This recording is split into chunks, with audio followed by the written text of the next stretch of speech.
the night started with hope.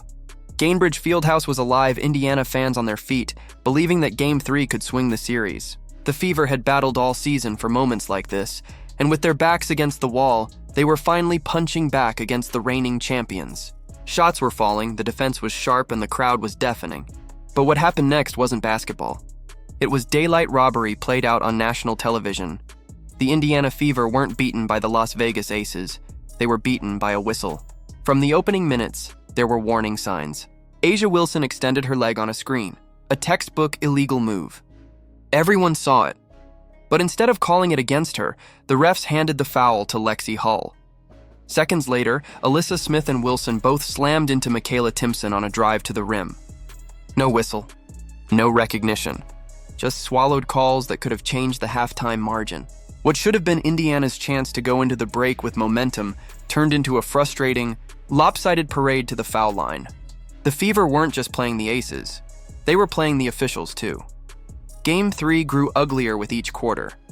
Whenever Indiana fought for a stop, Vegas was rewarded with free throws. When the Fever played physical defense, the same defense the Aces were playing, whistles cut them down. By halftime, the rhythm of the game had already been shattered. Stephanie White, Indiana's head coach, didn't mince words afterward. It's hard to find flow when there's a foul call every 10 seconds. She was right. Offense is about rhythm, spacing, timing. But every time the Fever strung together a possession, a whistle pulled the rug out from under them. By the third quarter, the game wasn't just frustrating. It was theft. Aaliyah Boston, the franchise cornerstone, tried to challenge a foul call on Jackie Young, a call that reeked of desperation to keep Vegas in striking distance. White motioned for the review.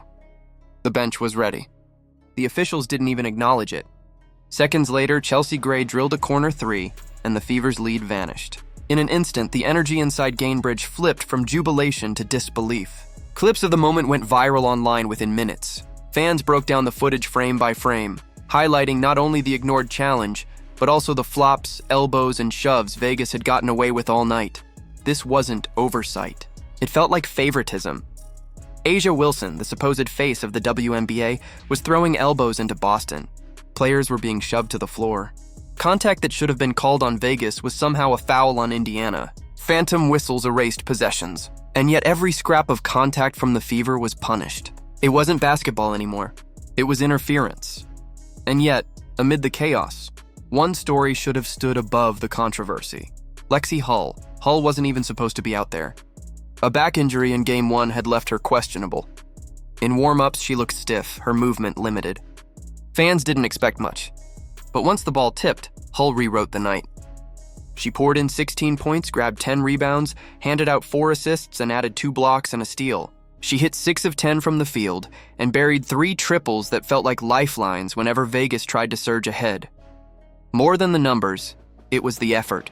Diving for loose balls, wrestling rebounds away from bigger bodies, playing through visible pain with her face twisted in discomfort, only to rise and knock down a momentum-saving jumper. She tied the Fever's franchise record for threes in a playoff series, and she gave her team the spark it desperately needed. In another universe, the headlines would have celebrated Hull's career night. Instead, her story was buried beneath the noise of blown calls and lopsided officiating. And then there was A'ja Wilson. This was supposed to be her series, the reigning MVP, the star of the league. Yet for 3 quarters, she was a shadow of herself. After hitting her first shot, she clanked 11 straight, finishing the night 6 for 20 with just 13 points. That's not MVP basketball. That's getting locked up. And Aaliyah Boston deserves the credit.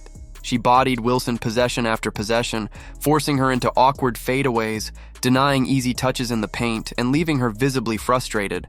Wilson didn't dominate. She was contained, exposed even, but instead of celebrating Boston's defensive masterpiece, the narrative shifted. Media outlets padded Wilson's stat line with mentions of rebounds and blocks. Coaches complained about her lack of free throw attempts. The truth was clear. Wilson struggled because Indiana's defense suffocated her. The only thing that saved her was the whistle. Meanwhile, Jackie Young played the hero Vegas actually needed. With 25 points, she carried the Aces when Wilson couldn't. Chelsea Gray added steady buckets. Even Alyssa Smith chipped in key plays on both ends. Vegas didn't win because Wilson dominated. They won because their role players hit shots while referees tilted the balance. And that's why Game 3 felt so empty. Indiana had built a lead. Indiana had played well enough to win. And then, in the span of a few whistles, it was all taken away. The Fever weren't outplayed. They were undone by officiating. Now everything comes down to Game 4. Sunday at Gainbridge Fieldhouse isn't just a playoff game. It's survival. One loss and Indiana's season ends. But there's more at stake than elimination. There's pride. There's justice. There's the chance to prove that Game 3 was a theft, not a true loss. Becky Hammon has already tried to set the stage, warning that calls might swing Indiana's way at home. The irony is staggering. After 3 straight games of whistles favoring Vegas, now the coach of a 2-time champion is bracing for fairness. That tells you everything about how comfortable the Aces have become with officiating advantages. But Gainbridge won't sit quietly. 17,000 Fever fans are expected to pack the arena, and they'll make every possession a storm. When Boston scores inside, when Hull buries a 3, when Kelsey Mitchell finally shakes off her rough Game 3, the noise will rattle Vegas to its core. For Indiana, the plan is simple. Feed Boston. Force Wilson to defend without bailout calls. Get Mitchell going early. Let Hull's grit become contagious.